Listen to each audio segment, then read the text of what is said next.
Let's talk multiplication.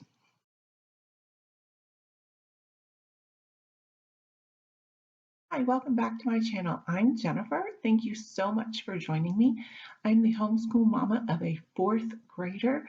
We're having a great time on this wild adventure. Today I want to talk about math manipulatives, specifically multiplication math manipulatives. I have three manipulatives that I liked. One I like better than the other two, so I'll tell you that later.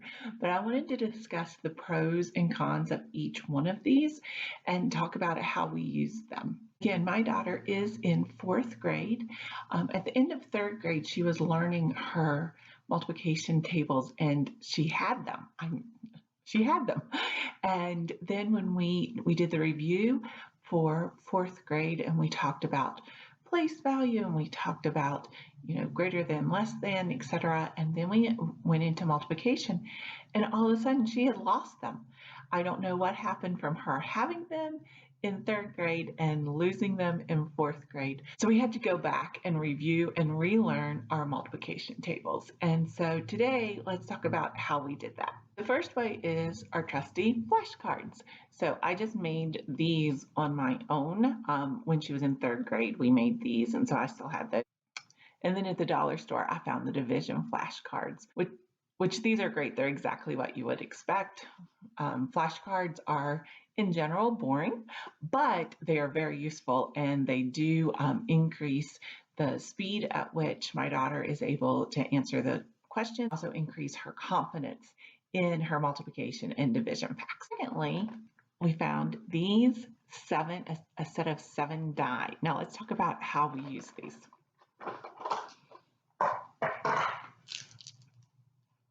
There are 7 die in this set. This one we don't really use too much, so I won't even talk about it. So you have your standard 6-sided die. Then you have 1 through 12. Then you have 1 through 20. You have 0 through 9. 1 through 8. And then this one is very interesting because it's double digits. So you have double zeros, 80, 20, etc., all the way up to 90. What we did with these, which was great, is you can pick any two.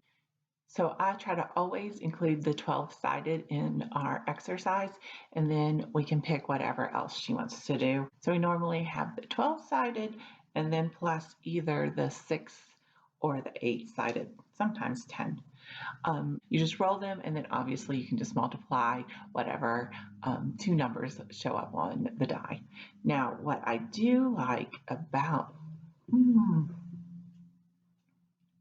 what I really liked about this one, which is the one that goes from, see here, double zeros, and then all the way up to 90, is because when you take this one and you roll it, let's say you're rolling it with the 6-sided die, you may end up with 540 as your answer. You have a 6 and a 90.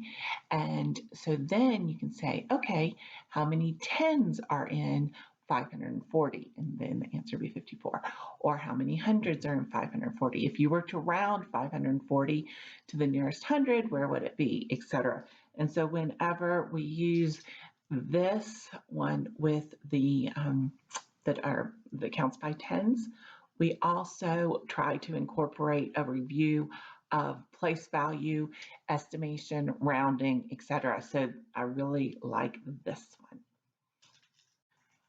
However, my all-time favorite manipulative is the scale. Whoops, is the scale. So let's go through how we can use this. My mother is a nationally board certified math teacher, and when she said you need the mathematical balance for multiplication, I said, what? Ellie already knows how to add and subtract. Why would I do that? And she said, trust me, you need this. And so I said, okay, I'll trust you. And I really do like it. It's great. That's why I like this manipulative, because you can truly grow with it. So what you do, it comes with 20 of these weights. Each one of them is 10 grams. And so if your child needs to learn how to add or subtract, what you can do is you can put a 10 weight on one side, and then you determine what your weights are in order to add up to 10. And so 4 plus 6 equals 10, and then it will balance. Now, say that you wanted to work on what are other equations for what are other equations with the sum for 10.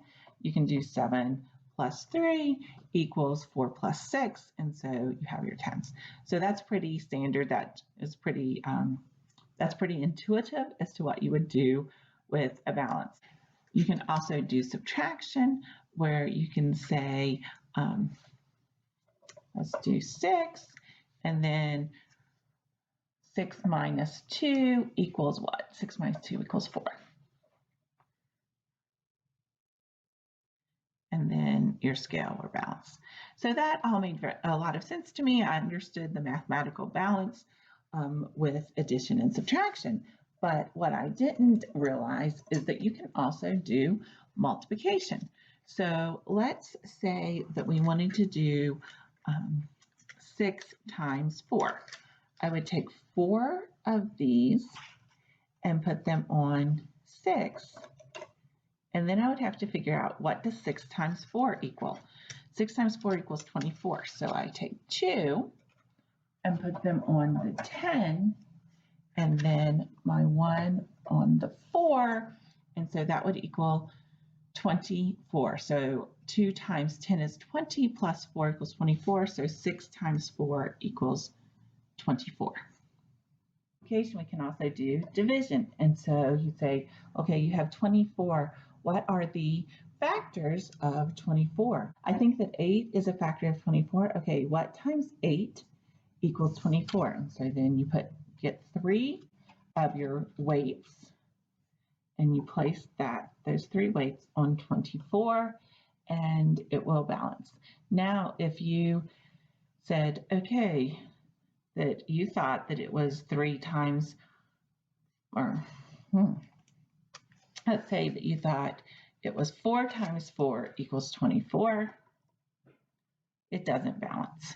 And so you would need to get 2 more weights. You can try 5. Oh, still doesn't balance. So then you can take your 6th one, and there's pegs on the back as well. And so if I put my 6th weight on the back of my peg, I have 5 on the front, so 5 plus 1 equals 6. 6 times 4 equals 24, and I have my two weights over here and my 1 weight there for 24. I really like this because it is not intimidating. It can grow with your child as their math level increases. This comes with a great resources guide. It gives you instructions on how to do all of these activities that I've demonstrated. The other thing that you need to know is that it can still grow beyond addition, subtraction, multiplication, and division of whole numbers. They provide you with these little stickers. On the back, you have these little places where you can put the stickers.